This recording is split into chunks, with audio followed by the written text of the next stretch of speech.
नमस्कार, मैं हूं मृत्युंजय कुमार झा और कमोडिटी सुपरफास्ट में आपका स्वागत है। और आज हम सबसे पहले बात करेंगे कच्चे तेल की, क्योंकि कच्चे तेल की कीमतों में गिरावट बढ़ गई है।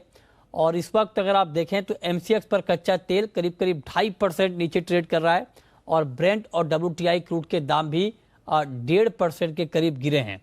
तो अब सवाल यह है कि क्या आज की ये गिरावट कच्चे तेल की बढ़ सकती है, इसी पर पहले बात। और हमारे साथ वंदना भारती हैं एसएमसी ग्लोबल की। वंदना जी, बहुत बहुत स्वागत है आपका। और आज इनफैक्ट हमने ये बताया भी था कि क्रूड में गिरावट की वजह क्या है, तेजी की वजह क्या है, लेकिन फिलहाल ऐसा लग रहा है कि जो गिरावट की वजह है वो क्रूड मार्केट पर ज्यादा हावी हो गई है। आपको लगता है कि आज की ये गिरावट और गहराने वाली है? मृत्युंजय जी, मुझे लग रहा है कि यहाँ पे गिरावट थोड़ी सी यहाँ पे शार्प और हो सकती है। रीजन भी है, कल बिल्कुल शार्प मूव आया था, चाहे नेचुरल गैस हो या अदर कमोडिटीज हो या क्रूड ऑयल हो। यहाँ पे तो एक तो कह सकते हैं कि यहाँ पे प्रॉफिट बुकिंग का माहौल है, इक्विटी में भी एक माहौल है प्रॉफिट बुकिंग का, और तमाम जो एसेट क्लास है वो एक करेक्शन फेज से यहाँ पे गुजर रहा है। तो मेरे ख्याल से गिरावट यहाँ पे थोड़ी सी यहाँ पे गहरी हो सकती है। लेकिन ओवरऑल देखा जाए, मुझे लग रहा है कि 8,000 के लेवल पे आके या 8,050 के लेवल पे आके ये जो गिरावट है वो थम सकती है। क्योंकि अगर ओवरऑल क्रूड इन्वेंट्रीज को देखा जाए तो 5 इयर्स का जो एवरेज है उससे बिलो पे है, और जो सप्लाई सिचुएशन है वो भी बहुत ज्यादा यहाँ पे कंफर्टेबल नहीं है। तो 8,000 तक मुझे लग रहा है कि एक गिरावट पे ब्रेक लगेगी और वहां पे फिर से एक बार बाइंग आ सकती है। अच्छा, तो आप कह रही हैं कि 8,000 तक क्रूड का भाव आ सकता है और वहां से फिर एक बार बाइंग लौट सकती है। तो ये क्रूड पर आपका व्यू है। और क्रूड का मार्केट बहुत ज़्यादा फ्लक्चुएट कर रहा है, बहुत तेज़ी से मार्केट ऊपर नीचे जा रहा है। हालांकि दोनों तरह के फंडामेंटल हैं, तेज़ी के भी और मंदी के भी। अब देखना ये होगा कि आगे कौन से फंडामेंटल मार्केट पर ज़्यादा हावी होते हैं, क्योंकि आप देखिए कि एक तरफ सप्लाई अमेरिका और अंतर्राष्ट्रीय ऊर्जा एजेंसी की तरफ से बढ़ेगी, लेकिन दूसरी तरफ लीबिया का जो सबसे बड़ा ऑयल फील्ड है वहाँ पर उत्पादन रुक गया है। तो अलग अलग खबरें हैं और उन खबरों पर मार्केट रिएक्ट भी करता हुआ दिख रहा है। लेकिन क्रूड में जो गिरावट आई है उसका इम्पैक्ट एक एग्री कमोडिटी पर आया है, और वो कमोडिटी है ग्वार। ग्वार में आज तेज गिरावट आई है। और इस वक्त अगर हम देखें तो एनसीडीएक्स पर ग्वार सीड और ग्वार गम दोनों के भाव बहुत तेजी से टूटे हैं। और इस वक्त ग्वार सीड का मई वायदा 2.5% नीचे है और ग्वारगम का मई वायदा 3.5% नीचे है। तो ग्वार का कनेक्शन है क्रूड से, इसलिए हम आपको क्रूड के बाद ग्वार की खबर दिखा रहे हैं। हमारे साथ मनोज जाजू जुड़ रहे हैं जो कि ग्वार के एक्सपर्ट हैं। मनोज जी, बहुत बहुत स्वागत है आपका। आप जरा बताएं कि ये जो गिरावट है ग्वार की, क्या इसको हम एक शॉर्ट टर्म के लिए गिरावट माने या ये गिरावट अभी थोड़ी कंटिन्यू रह सकती है? देखिए, अभी मार्केट का सीन अच्छा नहीं है ग्वार का। क्यों? पिछले 2-3 महीने से जो है एक्सपोर्ट डिमांड में भी गिरावट है, प्लस अब देखे 7.5 महीने हो गए क्रॉप को आते हुए, और अभी तक बहुत हैवी स्टॉक गम और ग्वार का देश भर में पड़ा है। लगभग 1 करोड़ बोरी गम और ग्वार ये 1 अक्टूबर 2022 को फिर कैरी ओवर हो जाएगा। तो इस मार्केट के अंदर अभी कोई जान नहीं लग रही मुझे। नहीं, लेकिन आपके जो दूसरे भाई बंधु हैं जो एक्सपर्ट हैं ग्वार के, उनका तो कहना है, वो सारे लोग ग्वार में तेजी में है। उनका कहना है कि एक तो शॉर्टेज पहले से थी, अब डिमांड निकलेगी क्योंकि अमेरिका में क्रूड का उत्पादन बढ़ने वाला है, अमेरिका का फोकस बढ़ेगा उत्पादन पे, तो वहां पर ड्रिलिंग में ग्वारगम की डिमांड बढ़ेगी और उसका इम्पैक्ट हमने हाल में ग्वार पर देखा भी था। ठीक है जी, जो तेजी इसकी आनी थी वो आ चुकी है 4 महीने 5 महीने पहले। जो इस साल की फसल शॉर्ट थी उसकी तेजी आ चुकी है। रही बात, अभी तक डीमैट के अंदर ग्वार और गम लगातार लग रहा है। पिछले 4 सालों में कभी भी 4 लाख क्विंटल ग्वार डीमैट स्टॉक नहीं हुआ, जो अब इस वक्त दिखा रहा है, और 30,000 टन के करीब गम स्टॉक हो चुका है। तो इसका मतलब माल सरप्लस है, तभी तो ये अभी तक डीमेट हो रहा है, नहीं तो क्यों होता है डीमेट। और लेकिन माल तो कह रहे हैं कि शॉर्ट है। अगर थोड़ी सी भी, मतलब बहुत सारे लोगों से जो मेरी बात होती है उनका ये कहना है कि अगर थोड़ी सी भी डिमांड बढ़ गई तो फिर ग्वार को रोकना मुश्किल होगा। नहीं, हमारे हिसाब से तो ये अभी सपना ही है। क्रूड को तो तेज होए को लगभग 3-4 महीने हो गए। चलो अब $10-15 एक्स्ट्रा है, प्लस यूएसए की जो डिमांड है वो ग्वार गम पे आधारित ही नहीं है। उनकी जो तकनीक है वो स्लीक वाटर वगैरह पे जा चुकी है। अगर यूएस की डिमांड होती तो फिर आज ही ग्वार और गम के एक अनूठे भाव अपने को देखने को मिलते। सिर्फ रशिया और चाइना थोड़ा बहुत ये ऑयल ड्रिलिंग के अंदर जा रहा है, बाकी कहीं भी इसकी डिमांड में कोई विशेष। चलिए, तो अलग अलग राय ग्वार के ऊपर है। बहुत शुक्रिया मनोज जी आपका जुड़ने के लिए, ग्वार पर अपना व्यू देने के लिए। वंदना जी, आपका क्या व्यू है ग्वार पर? क्या ट्रेड लिया जाए ग्वार में गिरावट पे? मृत्युंजय जी, मुझे लग रहा है कि मॉडरेट व्यू यहाँ पे रखना होगा, क्योंकि मार्केट्स में मतलब एक्सट्रीम साइड व्यू आ रहा है तेजी और मंदी का। अभी मुझे ग्वारगम की अगर आप बात करें तो मुझे लग रहा है कि 12,400 एक ऐसा लेवल रहेगा जहाँ पे फिर से बाइंग आएगी। तो निश्चित तौर पे देखा जा रहा है कि एक लेवल जो है सपोर्ट का, वो ग्वारसीड है, वो ग्वारगम है, वो मेंटेन कर रहा है। यानी कि 6200 से नीचे ग्वारसीड स्टेबल नहीं हो रहा, बार बार वहां से बाइंग आ जाती है, निचले स्तर से बाइंग आती है। तो इसको हम 6200 को बेस मान के चलेंगे मे कॉन्ट्रैक्ट में, और ऊपर की तरफ मुझे लग रहा है कि 6700 तक एक बाइंग जो है आ सकती है।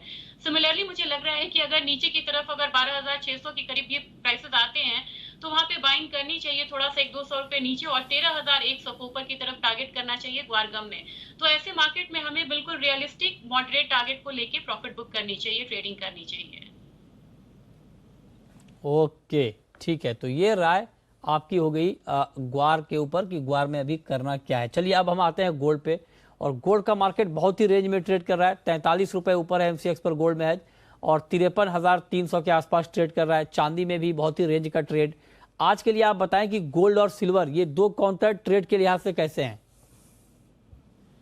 मृत्युंजय जी, मार्केट फ्लक्चुएट कर रही है और आज के दिन में करेक्शन आ रहा है, लेकिन यहाँ पे कंफ्यूजन की स्थिति में मेजर ट्रेंड के साथ रहना चाहिए कमोडिटी के, और मुझे लग रहा है कि वो तेजी की तरफ है यहाँ गोल्ड सिल्वर दोनों में। तो मुझे लग रहा है कि एक टेक्निकल लेवल को जंप करता है 53,300 से ऊपर अगर ट्रेडिंग होती है तो यहाँ पे बाइंग करके ही चलना चाहिए गोल्ड में, और 53,600 का एक टारगेट रखना होगा, स्टॉप लॉस 53,150 का रखना होगा। सिल्वर में मुझे लग रहा है मृत्युंजय जी की तेजी यहाँ पे ज्यादा है, और $27.3 मुझे एक्सपेक्टेड है कॉमिक सिल्वर में। तो मेरे ख्याल से यहाँ पे एमसीएक्स में भी एक जो बढ़त है वो देखने को मिलेगा इवनिंग ट्रेडिंग सेशन में। 70,000 के करीब आती है कमोडिटी, तो यहाँ पे बाय करना चाहिए। 70,800 का टारगेट रखना होगा, स्टॉप लॉस होगा 69,600 का, और 70,800 से ऊपर की क्लोजिंग अगर हो जाती है तो फर्दर मृत्युंजय जी मुझे इसमें लग रहा है कि 71,200 तक के जो लेवल्स हैं वो यहाँ पे आ सकते हैं। तो डिप पे यहाँ पे बुलियन काउंटर में बाइंग करके चलना चाहिए। सेफ हेवन बाइंग अभी भी है, और जो ईटीएफ बाइंग है वो भी यहाँ पे बढ़ी है। ओके, ठीक है। तो ये राय आपकी है गोल्ड और सिल्वर पे, उस पर आप नज़र रखें। और आज के लिए 53,150 के स्टॉप लॉस के साथ गोल्ड में 53,600 के टारगेट के लिए बाइंग की राय दी गई है, और चांदी में 70,800 के टारगेट के लिए आप 70,000 के भाव पर बाइंग कर सकते हैं। ये राय वंदना जी की आज गोल्ड और सिल्वर पर। चलिए आते हैं आप कॉपर पे। कॉपर का मार्केट भी आज दबाव में है वंदना जी, और कॉपर को आप देखिए कि एक्शन कम है, मतलब डाउन है, 834 के आसपास है कॉपर। अभी कोई ट्रेड लेना चाहिए इसमें? मुझे लग रहा है क्लैरिटी आने पे मृत्युंजय जी ट्रेड लेना चाहिए। यहाँ पे अगर थोड़ा सा ऊपर की तरफ आता है तो बाइंग करनी चाहिए, और बाइंग के लिए रीजन ये है कि काफी दिनों तक ये कंसोलिडेशन में था। 810 रुपए से 830 रुपए का 20 रुपए का रेंज था, जिसमें काफी दिनों के बाद इसने एक ब्रेकआउट दिया है ऊपर की तरफ। मेरे ख्याल से 837 आता है तो वहां पे बाइंग करे। 843 का टारगेट रख के स्टॉप लॉस इसके लिए लगाना होगा 834 रुपए का, और यहाँ पे जो टेक्निकल लेवल्स है उसको बहुत ध्यान में रखते हुए आज के दिन में ट्रेडिंग करनी चाहिए। ओके, अच्छा, एग्री में चूंकि जीरे में हमने बहुत तेजी देख ली है, अभी क्या किया जाए जीरे में? जीरा एक स्ट्रॉन्ग कमोडिटी है मृत्युंजय जी। अभी एक करेक्शन यहाँ पे हमने देखा यहाँ पे आते हुए जीरा में करेक्शन पे बाइंग की ही मैं सलाह दूंगी। इसमें 22,175 के करीब आता है तो बाइंग करना चाहिए। 22,400 का टारगेट लगाना होगा। स्टॉप लॉस यहाँ पे 22,050 रुपए का लगा सकते हैं, क्योंकि हम लोगों ने बार बार देखा है कि स्पाइसेस में जब भी 3-4 दिन करेक्शन आता है फिर से एक बाइंग इमर्ज होती है स्पॉट में भी। तो मुझे लग रहा है कि थोड़ी सी जो करेक्शन आ रही है उस पर बाइंग ही करनी चाहिए। ओके, तो आप करिए जीरे में गिरावट पे बाइंग करें। अच्छा, मेंथा पर आपका व्यू, मेंथा में क्या किया जाए? स्पॉट से थोड़े से पॉजिटिव इंडिकेशंस आ रहे हैं लोअर साइड पे, तो मुझे लग रहा है कि लोअर लेवल बाइंग एक बार इसमें फिर से बनेगी। 1085 के करीब यहाँ पे बाइंग करना चाहिए, और मुझे लग रहा है कि एक बार 1115 का जो लेवल है वो यहाँ पे आ सकता है। तो 30 रुपए तक की बाइंग जो है वो मैं रिकमेंड करना चाहूंगी। स्टॉप लॉस यहाँ पे लगाना होगा 1072 रुपए का। ओके, तो मेंथा में बाइंग की राय 1115 के टारगेट के लिए 1072 के स्टॉप लॉस के साथ आप बाई करिए 1085 के भाव पर, और अभी मार्केट में प्राइस है 1079 का। अच्छा, अब एक सवाल मेरा आपसे नेचुरल गैस के ऊपर होगा, क्योंकि बड़ी तेजी हमने देखी, कल तो 600 के पार गया और रिकॉर्ड ऊंचाई है ये एमसीएक्स पर नेचुरल गैस में। रिकॉर्ड तेजी है। ग्लोबल मार्केट में दाम 14 साल की ऊंचाई तक पहुंचे। आज करेक्शन है नेचुरल गैस में करीब 3% की। क्या ये करेक्शन अभी बढ़ने वाला है या इस गिरावट को भी एक बाइंग के मौके के तौर पर देखना चाहिए और खरीदारी करनी चाहिए? मृत्युंजय जी, जो मोमेंटम ट्रेड करना चाहते हैं उनके लिए अभी भी थोड़ी सी सेलिंग की यहाँ पे गुंजाइश है। मुझे लग रहा है कि 572 तक नीचे की तरफ प्राइसेस आएंगे, लेकिन जो शॉर्ट टर्म 1, 2, 3 दिन का ट्रेडिंग करते हैं, जो थोड़ा शॉर्ट टर्म के लिए ट्रेड करते हैं, उनके लिए बहुत बढ़िया मौका है जो 572 के लेवल पे एक बार बाइंग करे। ऊपर का टारगेट यहाँ पे 590, 95 तक का भी इनफैक्ट रख सकते हैं। स्टॉप लॉस यहाँ पे 565 से 63 का लगा के चल सकते हैं। मेरे ख्याल से आज के दिन में थोड़ी सी सेलिंग होगी, लेकिन सेलिंग पे फिर से बाइंग आएगी और क्विक बाइंग आएगी, क्योंकि यहाँ पे जो इन्वेंट्रीज है वो यहाँ पे अलार्मिंग है। काफी नीचे की तरफ इन्वेंट्रीज यहाँ पे आ गए हैं और यूरोप से एक बुलिश इंडिकेशन ही है यहाँ पे मेरे ख्याल से। और जो समर सीजन के समय जो इन्वेंट्री बिल्डअप होता है हर साल, वो यहाँ पे बिल्डअप नहीं हुआ। वो भी एक बहुत बड़ा रीजन है कि नेचुरल गैस पे इतना बड़ा उछाल आया है। तो मेरे ख्याल से नीचे के स्तर पे बाइंग ही करनी चाहिए। अच्छा, निकल पे क्या व्यू है आपका? निकल में क्या करना चाहिए?